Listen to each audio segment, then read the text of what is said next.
Assalamualaikum warahmatullahi wabarakatuh. Halo teman-teman, perkenalkan nama saya Nur Aida dengan NIM 2025020083 dari program studi Teknik Informatika Fakultas Ilmu Komputer. Pada video ini saya akan membahas analisis implementasi ekonomi Pancasila melalui program pemberdayaan UMKM di Kabupaten Bantaeng. Video ini dibuat untuk memenuhi tugas pendidikan Pancasila pertemuan ke-10, menjelaskan bagaimana nilai-nilai Pancasila diterapkan dalam kebijakan ekonomi daerah, khususnya melalui pemberdayaan UMKM. Semoga penjelasan saya mudah dipahami. Baik, langsung saja. Pancasila merupakan dasar negara dan ideologi bangsa Indonesia yang menjadi pedoman dalam seluruh aspek kehidupan berbangsa dan bernegara, termasuk dalam pembangunan ekonomi.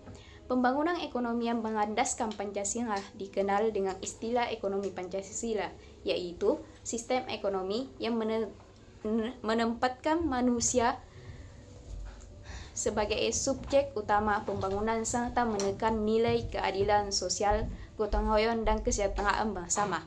Dalam konteks pembangunan nasional, sektor utama usaha mikro, kecil, dan menengah UMKM memiliki peran yang sangat strategis.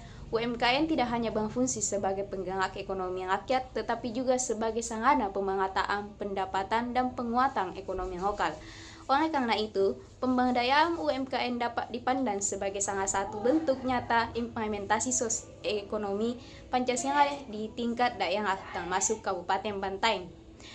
Konsep ekonomi Pancasila. Ekonomi Pancasila merupakan sistem ekonomi yang mengandaskan nilai-nilai Pancasila.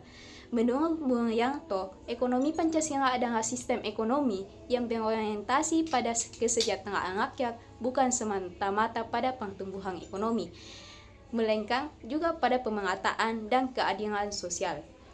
Sistem ini menolak eksploitasi manusia oleh manusia, serta mengedepankan akses kekeluargaan dan gotong royong. Ekonomi Pancasila memiliki ciri utama, antara lain perekonomian disusun sebagai usaha bersama berdasarkan asas kekeluargaan. Negara berperan aktif dalam mengatur perekonomian untuk kepentingan rakyat. Keadilan sosial menjadi tujuan utama pembangunan ekonomi. Pembangunan ekonomi memperhatikan keberlanjutan lingkungan hidup. Adapun kaitan ekonomi Pancasila dengan nilai-nilai Pancasila. Implementasi ekonomi Pancasila melalui pemberdayaan UMKM sangat berkaitan dengan beberapa sila Pancasila, antara lain sila kedua, kemanusiaan yang adil dan beradab. Pemberdayaan UMKM memberikan kesempatan yang adil bagi masyarakat untuk meningkatkan taraf hidup yang kegiatan ekonomi yang bermartabat. Sila keempat, kerakyatan yang dipimpin oleh hikmat kebijaksanaan dalam permusyawaratan perwakilan. Kebijakan pemberdayaan UMKM melibatkan partisipasi masyarakat dan dilakukan melalui musyawarah serta kebijakan publik yang berpihak pada rakyat kecil. Sila kelima, keadilan sosial bagi seluruh rakyat Indonesia. UMKM berperan dalam pemerataan ekonomi, mengurangi kesenjangan sosial, dan menciptakan keadilan ekonomi di tengah masyarakat. Adapun implementasi pemberdayaan UMKM di Kabupaten Bantaeng. Di Kabupaten Bantaeng, pemberdayaan UMKM dilaksanakan melalui berbagai program seperti pelatihan kewirausahaan, bantuan permodalan, pendampingan usaha, serta dukungan pemasaran, termasuk pemanfaatan media digital. Program-program ini ditunjukkan untuk meningkatkan kapasitas perilaku UMKM agar mampu bersaing, berkembang, dan secara mandiri. Pemberdayaan UMKM di Bantaeng banyak bergerak di sektor kuliner, kerajinan lokal, serta pengelolaan hasil pertanian. Program ini juga mendorong keterlibatan perempuan dan pemuda sebagai pelaku usaha, sehingga berdampak pada peningkatan kesejahteraan keluarga dan masyarakat. Adapun keberhasilan program pemberdayaan UMKM, beberapa keberhasilan dalam implementasi pemberdayaan UMKM di Kabupaten Bantaeng antara lain meningkatkan jumlah perilaku UMKM lokal, terciptanya lapangan kerja bangun bagi masyarakat, meningkatkan pendapatan masyarakat dan ekonomi keluarga. Produk lokal semakin dikenal dan memiliki nilai jual. Bentuknya kesadaran kewirausahaan di kalangan masyarakat dari aspek sosial dan budaya. UMKM turut melestarikan produk dan kearifan lokal daerah. Sementara dari aspek lingkungan hidup, berbagai perilaku UMKM memulai menerapkan praktik usaha yang lebih ramah lingkungan. Adapun tantangan dan hambatan, meskipun menunjukkan hasil yang positif, pemberdayaan UMKM di Kabupaten Bantaeng masih menghadapi beberapa tantangan, antara lain rendahnya literasi digital sebagai perilaku UMKM, keterbatasan akses permodalan, kualitas sumber daya manusia yang masih perlu ditingkatkan, persaingan dengan produk industri besar dan produk impor, kurangnya pemahaman tentang pentingnya usaha yang berkelanjutan dan ramah lingkungan.